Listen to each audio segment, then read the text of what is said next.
You look at your wife of 15, maybe 20 years. You see the woman who helped you pick out the couch, the woman who held your hand in the delivery room, the woman who complains about your snoring. You see the predictable, comfortable rhythm of a shared life. You see stability. You see predictability. You see your wife. But you're not looking closely enough. Your comfort has made you blind. Because one day that stable, predictable woman is gone. She's replaced by someone who looks just like her, who sleeps in the same bed, but who feels like an armed stranger. Someone restless, irritable, secretive, and suddenly obsessed with a life she never lived. Someone who looks at you, not with love, but with a cold calculation you've never seen before. Millions of men are experiencing this right now. They're watching their marriages, their entire worlds detonate in slow motion. And they all say the same thing, standing in the rubble. I never saw it coming. They're wrong. They saw it. They just misinterpreted the data. They thought the constant arguments were a rough patch. They thought her new gym obsession was healthy. They thought her secrecy was a need for privacy. They were naive. This isn't maturity. This isn't a phase. This is a biological crisis. It's a ticking time bomb hardwired into female psychology set to detonate somewhere between 35 and 45. The woman you married at 25, the one whose brain chemistry was flooded with oxytocin, the one who valued family and commitment above all, is being chemically overwritten by a new program. A program driven by panic, by the terror of aging, by the realization that her primary currency in society, her beauty, her youth, is expiring. A program driven by the desperate, clawing, all-consuming hunger to feel desired one last time. She is entering her crisis phase. And if you don't see the signs, you won't just lose your wife. You'll lose your house, your savings, your access to your children, and your very sense of reality. Before she finds herself and destroys your life in the process, you need to wake up and see the 5 urgent warning signs. Sign number 1, the nostalgia trap, the dangerous romanticizing of her past. It starts subtly. You're watching a movie, and she'll say, "That reminds me of college," or an old song plays, and she gets a distant, wistful look. Wow, I haven't heard this since forever. Then it escalates. An ex-boyfriend's name, one you haven't heard in a decade, suddenly pops up in casual conversation. I was on Facebook and saw that John Smith finally got married. Good for him. He was always so intense. This isn't harmless reminiscing. This is the beginning of the great comparison. This is her what-if engine firing up. In her mind, that ex-boyfriend isn't a 4-5-year-old man who's probably bald overweight and paying child support to 2 different women. No. In her memory, he is permanently 22. He's the passionate, unpredictable, exciting man who represented potential. He is the fantasy of the path not taken. You, on the other hand, represent the path that was taken. You are not a fantasy. You are the reality. The reality of mortgage payments, orthodontist bills, school runs, and predictable Saturday nights. You are the man who sees her with the flu, who knows her flaws, who's seen her at her worst. That's the problem. You are real. Watch her on social media. Is she suddenly looking up old flames? Is she spending hours in photo albums on her computer, but they're all from her wild single days before you? Does she sigh and say, "I used to be so different"? Or worse, "I used to be so fun"? She is not mourning her past. She is mourning her youth. She's mourning the loss of her biological and social power. She's mourning the feeling of walking into a room and having every man turn his head. A feeling she will never have again. And because she's panicking, she's looking for a culprit. She's not blaming biology. She's not blaming time. She's starting to blame you. When a woman starts living in the past, it's because she is actively rejecting her present. And you, brother, are her present. This is the first deep crack in the foundation of your marriage. Sign number 2, the empowered friends. The new toxic social circle. For 15 years, your social life was stable. You hung out with other married couples. You had family friends you'd see at barbecues. It was normal. Now suddenly she has new friends. And these new friends have one thing in common. They are almost all single, divorced, or unhappily married. They are the wine moms. The Find Your Truth Brigade. These aren't friends. They are dealers. And the drug they're pushing is a poisonous, highly addictive idea called "you deserve better." They gather for wine nights, which are not social events. They are grievance sessions. They are support groups for misery cloaked in the language of feminist empowerment. In these meetings, your stable, normal good marriage is reframed through their toxic, jealous lens. Let me paint you a picture. Your wife mentions, "Ugh, Mike worked late 3 nights this week." A normal friend would say, "He's such a hard worker. You guys are a great team." But the divorced friend says, "Honey, that's providing, or is that neglect? My ex used work as an excuse to ignore me for years. You have to make time for yourself." He's not making time for you. See the difference? Your predictability isn't a strength. It's boring. Your hard work isn't providing. It's emotional abandonment. Your reasonable expectations for a partner, like, say, not spending the kids' college fund on a trip to Bali to find herself, aren't partnership. They are control. Your very presence, your stability is holding her back from her true potential. These women who blew up their own lives need your wife to do the same. This is the misery loves company psychological imperative. If your wife stays married, stays loyal, and finds contentment in her family, it proves they made the wrong choice. It holds a mirror up to their own catastrophic, life-altering failures. They can't have that, so they need her to fail to validate their own failures. They need her to join their sad, lonely club. So they feed her the script, "Life is too short. You need to find your happiness." If he's not adding to your life, he's subtracting. You only get one life, girl. She comes home from these nights smelling of Pinot Grigio, looking at you with a new kind of contempt. She's been given a permission structure. She's been handed the justification to see you as the enemy. This new social circle isn't empowering her. It's giving her the courage and the justification to detonate her life, and yours with it. Sign number 3, the digital escape. Phone secrecy and the social media hypnosis. Her phone, which used to be left on the kitchen counter, is now guarded like it contains nuclear launch codes. It has a new password, and it's not the kid's birthday. It is always face down. She takes it into the bathroom. She takes it with her to get the mail. If you walk into the room while she's texting, she frantically angles the screen away from you or slams the phone shut. She says she needs privacy. What she means is she needs secrecy. She's not just scrolling. She's plugged into an algorithm that is feeding her crisis. Spoon-feeding it, in fact. The TikToks, the Instagram Reels. The algorithm is smart. It knows she's a 2-year-old woman in a panic, so it feeds her exactly what her panicking brain wants to hear. Stories of women who left their 20-year marriages and found true love with a 30-year-old personal trainer. Therapists telling her that unhappiness in a marriage is a form of abuse. Empowerment coaches screaming that following your feelings is the only truth that matters. Every single scroll confirms the poison her new friends are telling her. You can have it all. He is the problem.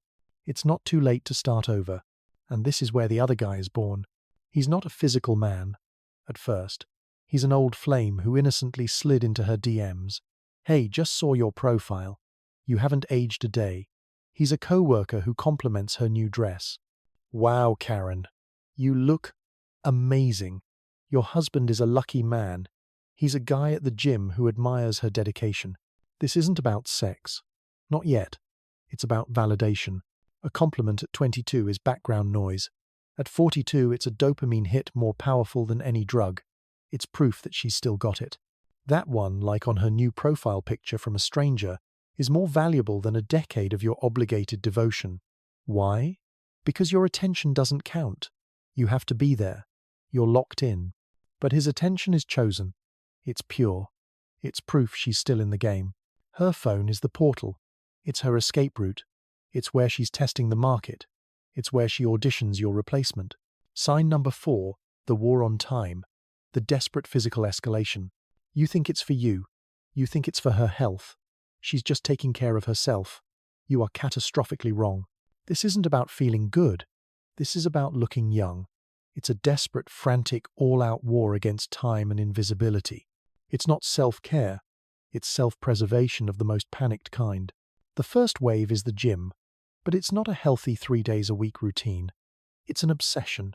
2 hours a day, every day. She's not trying to be fit. She's trying to sculpt the body of a 5-year-old. She's taking selfies in the mirror, posting them, and waiting for the validation to roll in. The second wave is the wardrobe. The clothes she bought 5 years ago are frumpy. The clothes you like are boring.